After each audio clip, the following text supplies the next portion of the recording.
নমস্কার বন্ধুরা, অনুদির রান্নাঘরে তোমাদের আরও একবার ওয়েলকাম। তো বন্ধুরা, আজকে আমি আর একটা নতুন রেসিপি নিয়ে তোমাদের সামনে হাজির হয়েছি। সেটা হচ্ছে ডিমের পকোড়া। তো আজকে চলো আমি একটু মাছের ডিমের পকোড়া বানাবো। কি করে বানাই চলো তোমাদের সাথে শেয়ার করি।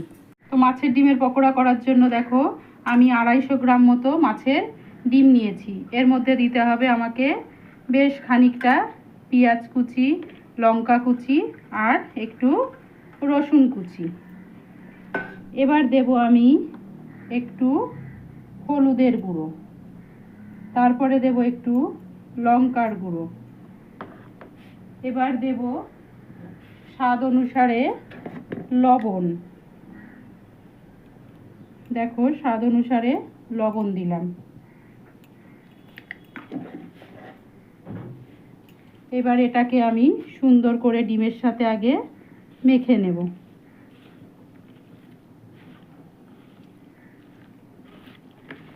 পেঁয়াজটা দিয়ে ডিমের সাথে আগে ভালো করে মেখে নিয়ে তারপরে আমি এর মধ্যে ময়দা অ্যাড করব।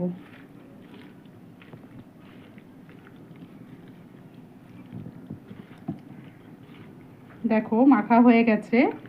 এখন আমি এটার মধ্যে ময়দা দেব।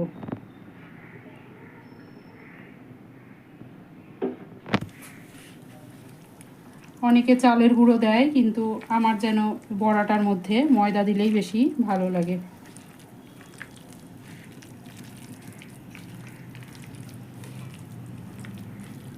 আর একটু লাগবে।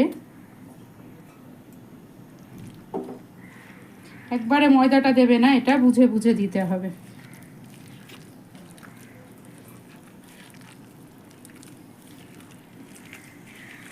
আমার মাখা হয়ে গেছে। এবার আমি এটাকে পকোড়া বানিয়ে তোমাদেরকে দেখাবো।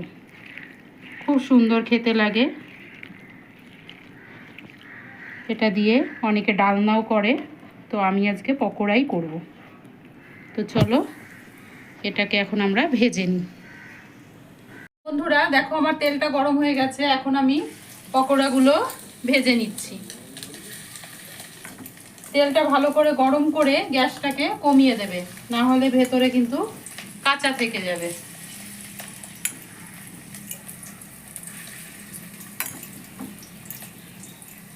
ডাল আর ডিমের এই পকোড়া হলে আর কিচ্ছু লাগে না। পাতলা একটু মুসুরির ডাল, একটু গন্ধরাজ লেবু, ব্যাস আর এই পকোড়া। তো চলো পকোড়াগুলোকে এইভাবে আমি আস্তে আস্তে ভেজে নিই। তো বন্ধুরা দেখো আমার ডিমের পকোড়া একদম হয়ে গেল। এখন আমি এটাকে সার্ভ করব। তো বন্ধুরা আমার এই রান্নাগুলো যদি তোমাদের ভালো লেগে থাকে প্লিজ প্লিজ প্লিজ প্রচুর শেয়ার করো, লাইক করো এবং কমেন্টস করো।